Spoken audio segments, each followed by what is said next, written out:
ಉಪ್ಪು ಉಪ್ಪಿನಕಾಯಿ ಪಲ್ಯ ಪಲ್ಯ ಇಲ್ಲ ಹಾಕಿ ಅವ ಅಲ್ಲೋ ಹಪ್ಪಳ ತರುವ ಪಲ್ಯ ಕಾಣಲಿ ಊಟ ಇಷ್ಟ ಅನ್ನ ಅರ್ಧ ಭಾಗ ಮಾಡೋದಿಲ್ಲ ಮಧ್ಯಾಹ್ನವನ್ನೇ ಹೊಂಡ ಮಾಡೋದು ಸಾರು ಏಲಗಿಸಿ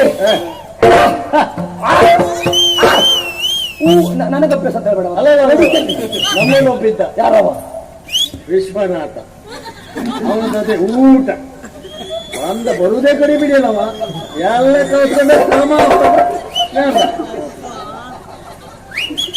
ಅವ ಪಾಪ ಒಳ್ಳೆವೇ ಇರ್ಬೇಕು ಯಾಕೆ ಅವ ಅಷ್ಟು ಅವಸರದಲ್ಲಿ ಊಟ ಮಾಡ್ತಾನೆ ಅವನಿಗೆ ಊಟ ಮಾಡೋದಕ್ಕೂ ಸಮಯ ಇರುವುದಿಲ್ಲ ಅಲ್ಲ ನೀವೆಲ್ಲ ರಕ್ಕಸರು ಬಾಳೆ ಎಲೆಯಲ್ಲಿ ಅನ್ನ ಮತ್ತೆ ಹೋಳ್ಕೊಂಡ್ರೆ ಒಬ್ರು ಇಡ್ಲಿಕ್ಕಿಲ್ಲ ಬಾಚ್ಕೊಂಡು ಓಡಿದ್ರು ಮತ್ತೆ ಒಟ್ಟು ಸೇರಿ ಕಲಿಸಿ ಉಂಡ ಅವ ಕಲಿಸಿದ ಮೇಲೆ ನೀವು ಕೈ ಹಾಕುದಿಲ್ಲ ಅಥವಾ ಸೇರಿಸಿ ಕಲಿಸಿ ಕಲ್ಸ್ಕೊಂಡ್ರೆ ಯಾರು ಕೈ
ಮಾಡ್ಕೊಂಡ್ರಿ ಊಟ ಅದೆಂತದ ಊಟ ಊಟ ನಾವು ಕೇಳಿದ್ದು ಊಟ ಇಷ್ಟು ಎಳೆಯುವುದೆಂತದ್ದು ಅದಾಗೆ ಹೇಗೆ ಊಟ ಹೇಳು ಹೇಗೆ ಬಾಳೆ ಎಲೆ ಉಪ್ಪು ಉಪ್ಪಿನಕಾಯಿ ಪಲ್ಯ ಹಪ್ಪಳ ಅನ್ನ ಅನ್ನವನ್ನ ಸ್ವಲ್ಪ ಬದಿಗೆ ಸರಿಸುವುದು ಸ್ವಲ್ಪ ಅನ್ನ ಇಚ್ಛೆ ಸಾರು ಕೆಲವರು ಈಗ ಉಂಟು ಊಟ ಇದು ಸಾರಿಗಾಗಿ ಅದಾದ್ಮೇಲೆ ಸ್ವಲ್ಪ ಅನ್ನ ಹಾಕೊಳ್ಳು ಸ್ವಲ್ಪ ಬದಿಗೆ ಸರಿಸಿ ಹುಳಿ ಆಮೇಲೆ ತಂಬುಳಿ ಊಟ ತಂಬಳಿಗೆ ಸ್ವಲ್ಪ ಆಮೇಲೆ ಪಾಯಸ ಆಮೇಲೆ ಮಜ್ಜಿಗೆ ಅದು ಊಟ ನಿಮ್ಮನೆಲ್ಲ ಹಾಗಲ್ಲ ಊಟ ಉಪ್ಪು ಉಪ್ಪಿನಕಾಯಿ ಪಲ್ಯ ಪಲ್ಯ ಇಲ್ಲ ಹಾಕಿ ಅವ ಅಲ್ಲೋ ಹಪ್ಪಳ ತರುವ ಪಲ್ಯ ಕಾಣಲಿ ಊಟ ಇಷ್ಟ ಅನ್ನ ಅರ್ಧ ಭಾಗ ಮಾಡೋದಿಲ್ಲ ಮಧ್ಯಾಹ್ನವನ್ನೇ ಹೊಂಡ ಮಾಡೋದು ಸಾರು ಏಲಗಿಸಿ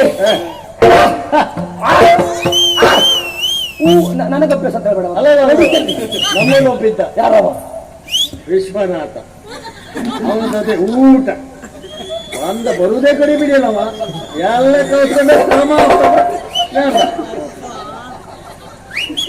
ಅವ ಪಾಪ ಒಳ್ಳೆವೇ ಇರ್ಬೇಕು ಯಾಕೆ ಅವ ಅಷ್ಟು ಅವಸರದಲ್ಲಿ ಊಟ ಮಾಡ್ತಾನೆ ಅವನಿಗೆ ಊಟ ಮಾಡೋದಕ್ಕೂ ಸಮಯ ಇರುವುದಿಲ್ಲ ಅಲ್ಲ ನೀವೆಲ್ಲ ರಕ್ಕಸರು ಬಾಳೆ ಎಲೆಯಲ್ಲಿ ಅನ್ನ ಮತ್ತೆ ಹೋಳ್ಕೊಂಡ್ರೆ ಒಬ್ರು ಇಡ್ಲಿಕ್ಕಿಲ್ಲ ಬಾಚ್ಕೊಂಡು ಓಡಿದ್ರು ಮತ್ತೆ ಒಟ್ಟು ಸೇರಿ ಕಲಿಸಿ ಉಂಡ ಅವ ಕಲಿಸಿದ ಮೇಲೆ ನೀವು ಕೈ ಹಾಕುದಿಲ್ಲ ಅಥವಾ ಸೇರಿಸಿ ಕಲ್ಸ್ಕೊಂಡ್ರೆ ಯಾರು ಕೈ ಒಳ್ಳೆ ವಿಷಯ ಹೇಳ್ಬೇಡ ಸೋಮೇನು ಊಟ ಅಲ್ಲವ ಬಾಲಕರೇ ಮತ್ತೆ ಚೆಂಡಾಟ ಚೆಂಡಾಟ ಈ ಸಾರಿ ಉಂಟಾ ತಮ್ಮ ಚೆಂಡಿದ್ದೇನು ಆಯ್ತಂತೆ ಚೆಂಡಾಟವೂ ಅಲ್ಲ ಕಾದಾಟ ಎನ್ನುವುದು ನಮ್ಮಂತ ವೀರ ಪುಂಗಾರಿಗಿರೋದು ಹಾಗಾಗಿ ಹೇಳ್ತಾ ಇದ್ದಾನೆ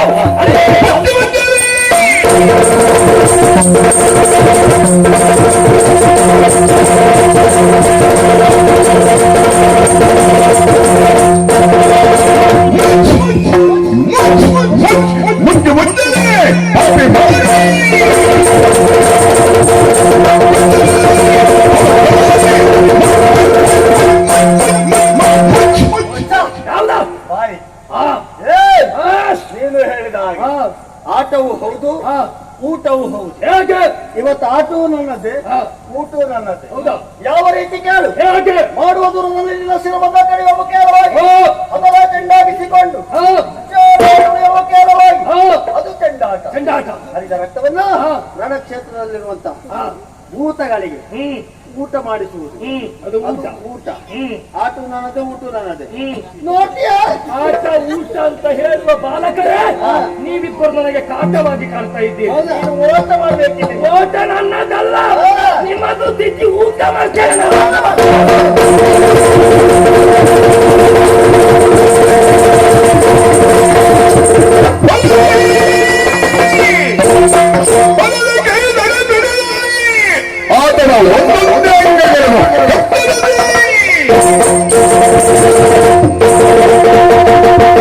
ಪಾಪಿ ಮಗನ, ಕತ್ತರಿಸುವ ಸಾಧನ ಅಲ್ವಾ?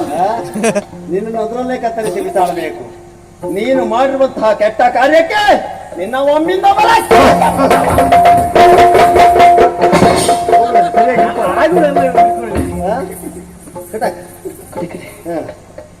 ಏಯ್, ಒಂದೇ ಪೆಟ್ಟಿಗೆ ನಿನ್ನನ್ನು ಕಳೆದು ಬಿಸಾಡ್ತಾ ಇದ್ದೆ.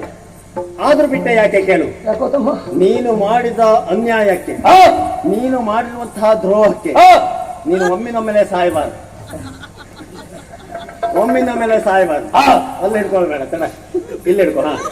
ಅವನು ಕೈ ಎತ್ತಿದ್ರೆ ಇಲ್ಲಿ ಎತ್ತ. ಏಯ್, ನೀನು ಒಮ್ಮಿನ ಮೇಲೆ ಸಾಯಬಾರ್ದು. ಜೀವನ ಪೂರ್ತಿ ಚಿತ್ರ ಹಿಂಸೆಯನ್ನು ಅನುಭವಿಸಿ ಸಾಯಬೇಕು. ನಿನ್ನನ್ನು ಹೀಗೆ ಬಿಡ್ತೇನೆ ಅಂತ ಭಾವಿಸಬೇಡ.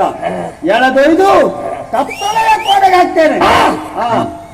ನಾನು ಒಬ್ಬರೇ ಇಲ್ಲ, 4 ಹೆಣ್ಮಕ್ಳನ್ನು ಹಾಕ್ತೇನೆ. ನೀರು ಉಟ್ಕೋ. ಕೈ ಬಿಡು. ಕೈ ಹೆಣ್ಮಕ್ಳು ಅಂದ್ರೆ ಬಿದ್ದು ಸಾಯ್ತಾರೆ. ಕೈ ಬಿಡು, ಸ್ವಲ್ಪ ನೀರು ಹಾಗೆ. ಇರ್ಲಿ ಹಾಗೆ. ಏಯ್, ಕತ್ತಲೆಯ ಕೋಣೆಗೆ ಹಾಕುವ ಮುಖೇನವಾಗಿ ನಿನಗೆ ಚಿತ್ರಹಿಂಸೆ ಹೇಗೆ ಕೇಳು. ದಿವಸಕ್ಕೆ ಒಂದೊಂದು ಅಂಗಾಂಗಗಳನ್ನ ಕತ್ತರಿಸುವುದು. ಮೊದಲ ದಿವಸ ನಿನ್ನ ಈ ಗೆಳವನ್ನ ಕತ್ತರಿಸ್ತೇನೆ. ಇದೇ ಕತ್ತಿಯಿಂದ ಕತ್ತರಿ. ಈಗ ಒಮ್ಮೆ ಒಂದೇ ಬೆಟ್ಟಿಗಲ್ಲ, ಈಗ ಎಳೆಯುವುದು. ಪಾಪುವ ಯಾರು ಪಾಪ? ನಿನಗೆ ಪಾಪ ಬರ್ತದೆ. ಬರಲಿ ನನಗೆ ಪಾಪ.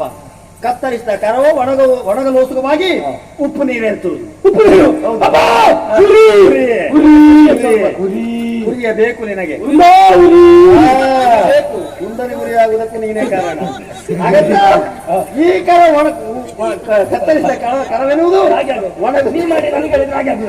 ಒಣಗುತ್ತಾ ಬಂದ ಬಳಿಕ ನಿನ್ನ ಈ ಕರವನ್ನು ಅದಕ್ಕೆ ಉಪ್ಪು ನೀರನ್ನು ಎರಚುತ್ತೇನೆ. ಅದು ಒಣಗುತ್ತಾ ಬಂದಾಗ ಈ ಕಾಲನ್ನು ಕತ್ತರಿಸ್ತೇನೆ, ಅದಕ್ಕೆ ಉಪ್ಪು ನೀರನ್ನು ಎರಚುತ್ತೇನೆ. ಆ ಬಳಿಕ ಆ ಕಾಲನ್ನು ಕತ್ತರಿಸ್ತೇನೆ. 2 ಕರ 2 ಕಾಲು ಕತ್ತರಿಸಿದ ಬಳಿಕ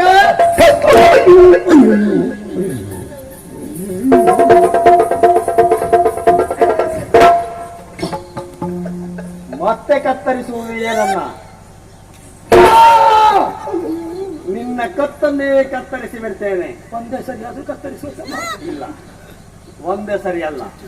ನಿನ್ನ ಅಂಗಾಂಗಗಳನ್ನೆಲ್ಲ ಕತ್ತರಿಸುವ ಮುಖೇನವಾಗಿ 32 ತುಂಡಾಗಿಸ್ತೇವೆ. ಅದು ಮಂಜುಗಡ್ಡೆಯಲ್ಲಿ ಇರ್ತೇವೆ. ಆಮೇಲೆ ಏನ್ ಮಾಡ್ತೀಯ? ಆಮೇಲೆ ನರಿ ನಾಯಿಗೆ ಹಾಕ್ತೇವೆ. ಪಾಪಿ